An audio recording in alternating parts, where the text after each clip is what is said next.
Kapansin-pansin po yung pakikipagtulungan ng mga motorista sa mga pulis na nagbabantay sa mga checkpoints sa Quezon City. Ang pulisya naman tinitiyak na sumusunod sa tamang proseso at operasyon sa mga checkpoint. Balitang hatid ni Oscar Oida.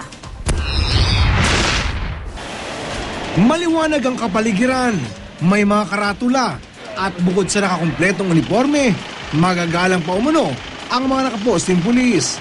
Ganyan ang nadaanan namin checkpoint sa iba't ibang lugar sa Quezon City, partikular sa may Fairview at Timog Avenue.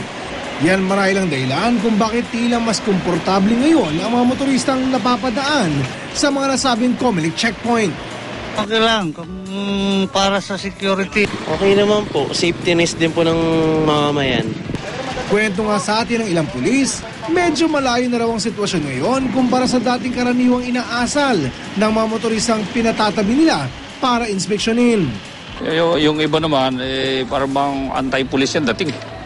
Parang bang pag nasisita, ayaw magpasita ba? Marahil umano ay na-realize na rin ng publiko ang importansya ng mga nasabing checkpoint at tanggap na nilang para rin ito sa kanilang kabutihan. Ang deterrent to So, kung nagkikisama sila, all the more na may peaceful ang environment natin. Oscar Oida, GMA News.